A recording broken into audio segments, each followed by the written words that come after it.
I made a review of the Wuben X2 Owl, and I cited that it was the cure for boring EDC design. You know, this unique flat design and multi-emitters that doesn't take up much more space in your pocket than this already does. I said was really neat and fresh and new. Well, what if Wuben was going to make a flutter? What would that look like? Bonk! Apparently, exactly the same, but larger. Welcome back to Shoe Lights. Listen, I made the joke that it looks exactly the same but larger, and that's not even a dig. That's me just saying that it looks very similar. I don't mean to impugn their design over at Wuben, because I actually love it. And, you know, it's just more of a joke that it does look very similar.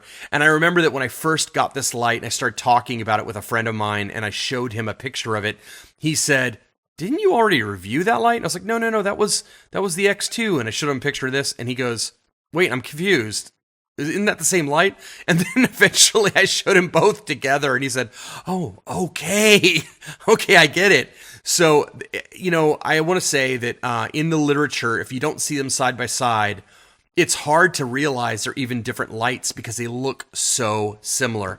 Of course, you can tell by the button. This has got this metal flappy thing here, and this has a big round button. But why make that X2 Owl so large and in charge like the Falcon X-1? And the answer is this, instead of changing the way you think about an EDC light, is trying to change the way you think about a soda can light. Okay? And I want to just start right there. When I started in this hobby, I had a bunch of soda can lights. I had a Through Night TN36 UT, for example. That was one of the first soda can flitters I ever bought. And I bring that light up.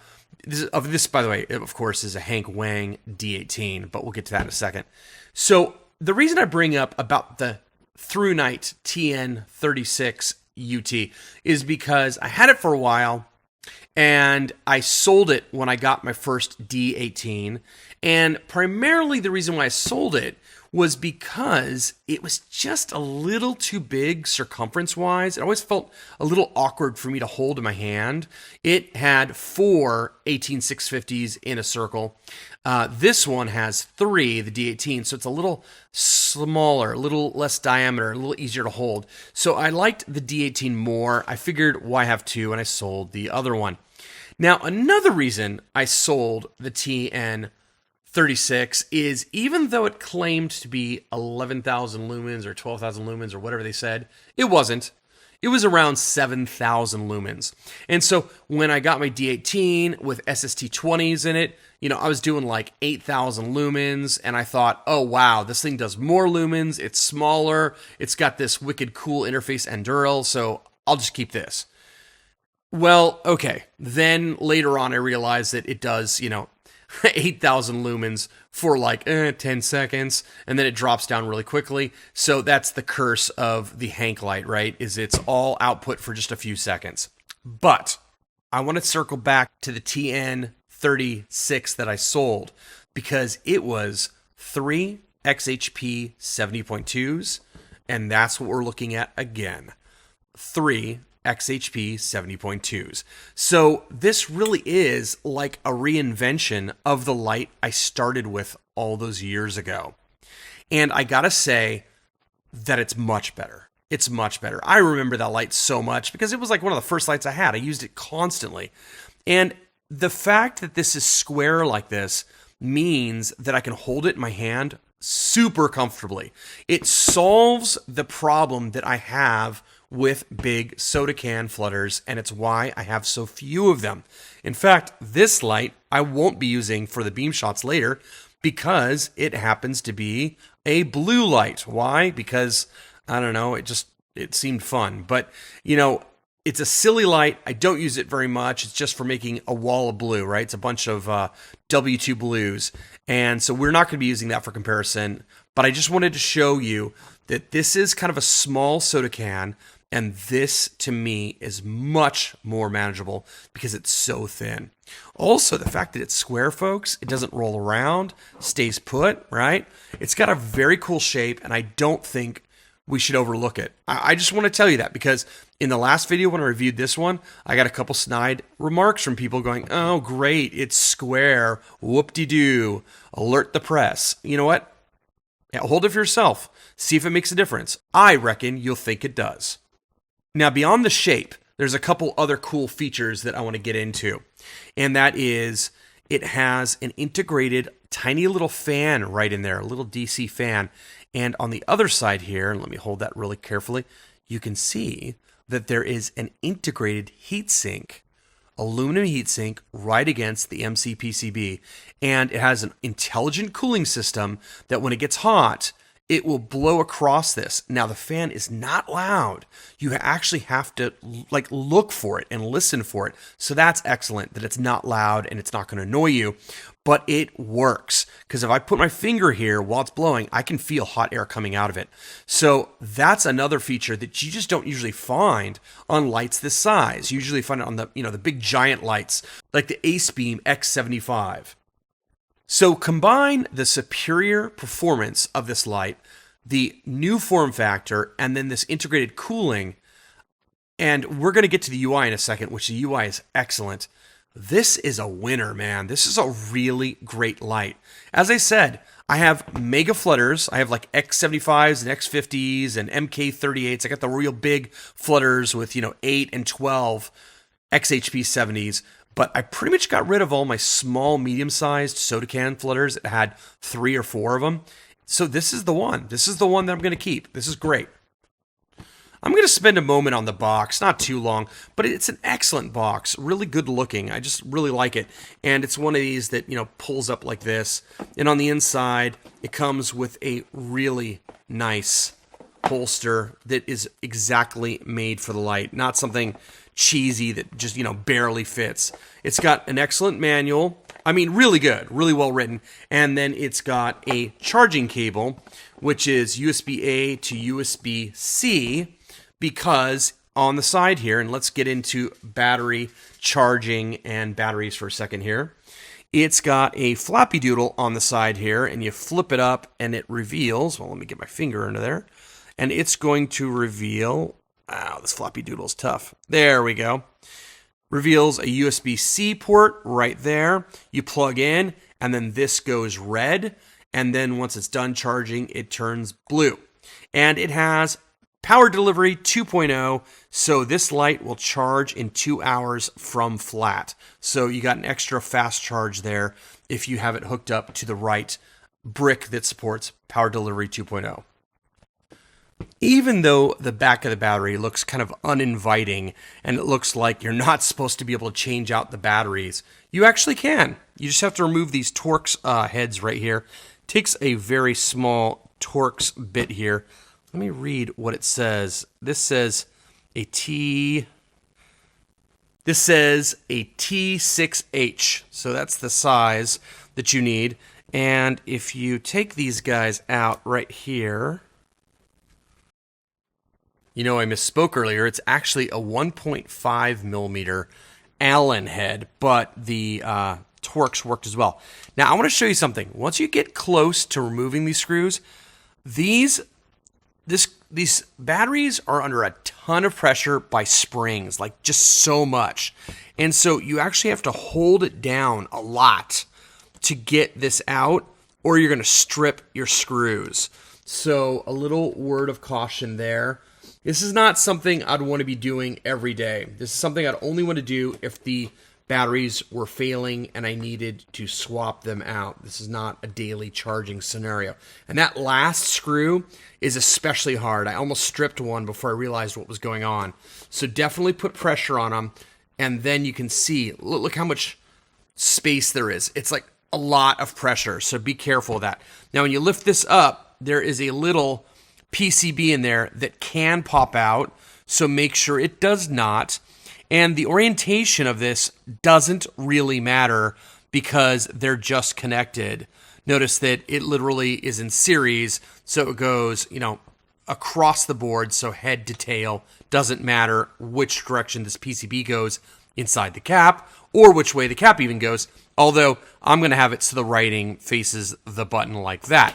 Now, the batteries do matter which direction they go in, and they have to go the way you're looking at it right here, but it's also labeled inside the light. You can see very faintly down there that there's a positive right there and a negative right there. So you got to put them in so the positive end of the battery goes in like that and the negative goes in like that. And you can see that there is two 21700s at almost 5,000 milliamp hours. So a lot of runtime in this light. Another little tip, when you go to reassemble it, do what I'm doing here. Put a screw in, get a couple of winds on the threads just to make purchase. Then holding this flat, right? You're holding it with your fingers. Put another one in and another one. And notice I'm just making a couple winds here just to get them all kind of started. And then once they're started, go ahead and go around and tighten them up a little bit in a circular fashion like this until they are all on there. And again, the reason why you have to do these shenanigans is because they're under so much pressure with those springs, and you don't want to strip your screw, which is what I almost did on the last one there. This one's barely biting anymore on my tool. So just a little tip for you. All right, now let's talk about the UI, which is another one of the huge strengths of this light. It carries over practically the same UI, as far as I can tell, that was found in the X-2 Owl. And I love that UI. So it's click for on, click for off. That's awesome. No hold for off, which I dislike. Now, when it's on, you just press and hold to cycle through the modes, which there's 4 of. Now, there's 4, but then there's a hidden turbo, which you double click to access. So click, click, goes to turbo. Now, while you're in any on mode, you can also triple click to go to strobe. 1, 2, 3. There's your strobe, and one click takes you out of it back into the main group. I noticed that the modes are memorized, so if I go to high here and I click off, when I turn it back on, I'll be on high again. Now, if you've memorized a high mode like that and you want to turn the light on and make sure you start it low, all you have to do is from off, press and hold, and you go straight to low. Now, there's no hidden moonlight. It is low, but the shortcut to low is definitely a welcome one. Now, the reason why this interface is so great is because it's fine-tunable. So each one of the 4 steps can be fine-tuned within a range. So, for example, let's shortcut to low here, and the low is, pretty high, actually. It's not close to moonlight at all. Now, while it's on, if you tap twice but hold in the second click, so it's a click hold, if you do that, then it starts ramping up and down to set the output for this mode. So watch, I'll go click hold. And while I'm holding it, you see it's getting brighter, and it'll flash to show me it's at the top. Then it'll get dimmer, and it'll flash at the bottom. So right now, it's set as low as it can be for the low. Now, if I press and hold to go to the next mode, so mode 2, I can do the same thing. So it's click hold, and you'll see it ramps up and gets brighter, and flashes, and then it gets dimmer. So I can stop anywhere I want in this range. Now, let's say you go through here and you totally mess up the interface. Well, there's a way to factory reset it, which is done while you're in lockout mode. So let's show you lockout mode. From off, you're going to tap 4 times. 1, 2, 3, 4. It's going to flash a couple times to signal it's locked out. And if you attempt to turn it on, it'll flash on the button to signal that it is in lockout mode. If you've watched my channel, you know I hate flashlights that don't signal they're in lockout. This one does, so that's perfect. But when they don't signal, I think the batteries are dead. So that's a good thing that it signals. Now, while you're in lockout, what you're going to do is you're going to tap 1 time, 2 times, and then 3 times. And they have to be spaced by half a second. So it goes like this. 1, 1, 2, 1, 2, 3. And it's going to turn on to signify it just was factory reset. Let's do some tint measurements. So I'll go ahead and turn off the video lights on the show side so that we can get a more accurate representation when I tilt it this way. a more accurate representation when I tilt it this way. And let's go ahead and turn it on to low and take a measurement. And we're getting almost 5,500 and about 100 points above BBL. So, you know, Cree XHP 70.2s are not known to be rosy emitters. They're pretty greenish. Now let's go up a mode, and they should kind of even out the higher they go, so you can see it's getting closer to BBL. And with each mode that we go higher, it should drop a little bit. Let's take a look. It's dropping a little bit each time, not dropping as fast as I want. And on turbo, hopefully it'll whiten up here. And it did whiten up. It got cooler, but it also whitened up. So on turbo, you're going to get a pretty nice neutral looking tint, but it's going to be on the cool side. 6200 is kind of like noonday at the equator. So this is a pretty cool light. All right, before we do the lumens measurement, let me make sure in lockout mode that I factory reset 1, 1, 2, 1, 2, 3. There we go. Do a little factory reset just to make sure that we're at the default values. And you know what? Listen, I have some light leakage here. That's just the nature of the beast. I'm going to hold my hands as much as I can. Let me go ahead and try and lock the focus. There we go. All right, so we got about 25 lumens on low. And up a level, we have 350 lumens on level 2. Level 3 is almost 900 lumens. And level 4, we're off range here, is 2,300, maybe 2,500 lumens. And then let's see what we get on turbo. On turbo, we have 9,200. Now, I'm going to go ahead and do an ANSI test here. So I'm going to let it drop. And we're at about 10 seconds. And I heard the fan just kick on. We're at 9,000 lumens still. And we are now at 20 seconds. And we're still at 8,800 lumens. So it's doing great. And then ANSI is going to be coming up in 2 seconds. And ANSI, and we're at 8,700 and a lot. So almost 9,000 lumens. If you were looking at the specs on this light and you said, I thought this light was supposed to be 11,000 lumens. Well, first off, you saw that I had some light leaks on my tube. So maybe it would actually hit 10,000. I'm not sure. But I also know that most lights don't hit the stated claims. And this is the first 3-emitter XHP 70.2 light that I've seen that was over 8,000 lumens. So this is a great light. This is just the maximum performance you're going to get in a light this size. And as I've already stated a bunch of times, I love the form factor. Now, this light is quite hot up here. Now, the fan was working, so it's not going to probably get much hotter than it was. But I want to point out that the moment I turned the light off, the fan stopped working. Now, the fan is not user controllable in any way. But what you can kind of do to cheat is you can turn it on, and if it's hot, and if you listen, you can hear the fans running, then what you do is rotate to the lowest mode. On low mode, it's not going to be creating a lot of heat, but the fan will stay on until it reaches a cool temperature. And the fan just turned off right now, and I can hear that it's off. So that's awesome. Okay, we're outside to get some beam shots of the Wuben X-1 Falcon. This is an amazing light, which you're going to love the way it looks.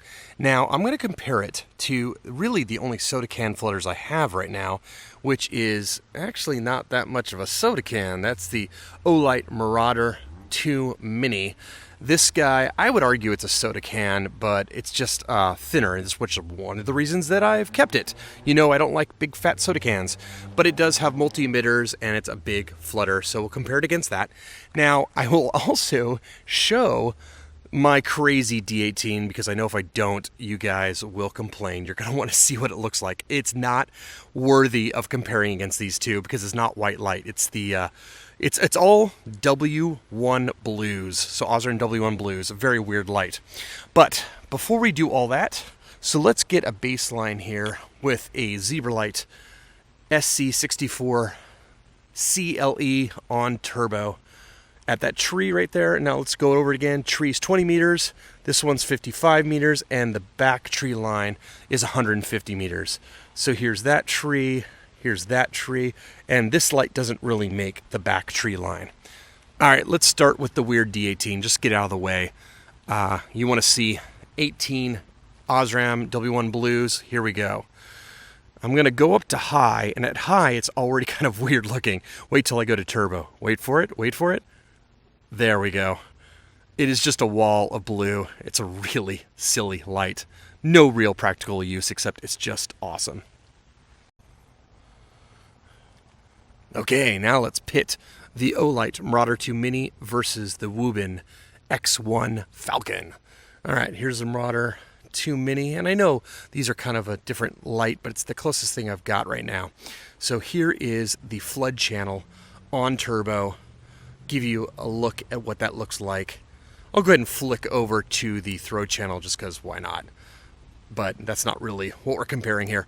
All right, so there's the flood channel again. Let's go to make sure we're at maximum. Now let's take a look at the Falcon, which will obliterate it. It's awesome. Here we go. Boom. Look at that. Guys, I cannot overstate how amazing this light is.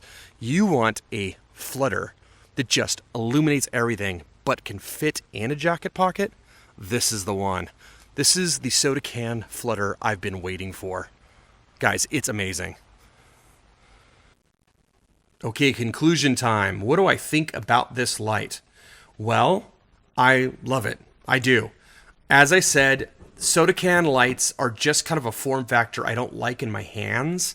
And so this light has given me the performance of a soda can light like this, or the larger TN36 that I used to have and other soda can lights. It's giving me that performance in a form factor that has solved my largest gripe, which is I don't like holding big diameter tubes. So now, because it's thin, I just can clamshell right across it like this. It feels great. I want to give kudos to Wuben. They've really been knocking it out of the park. Every light that I've reviewed in the last few months from them has just been stellar. And also, I want to just give you a sneak peek at the fact that I am working on a Wuben A1 review. Now, I don't know when it's going to be out, but that's their giant searchlight with 4 SPT 90.2s. So really excited to review that light. I really like what Wuben has been doing. Now, before you go, don't leave yet. I want to remind you that this is one of my rush video series. I've been rushing these videos out, giving you a ton of content to try and pay you back. You guys have been great support for me. You guys have been my cheering squad. And I wanted to make sure I got a bunch of content out and had a bunch of lights sitting on my table, and I wanted to get that content to you. Now, to reward you for being such a great audience, I'm giving away prizes. I'm giving away Olight gear.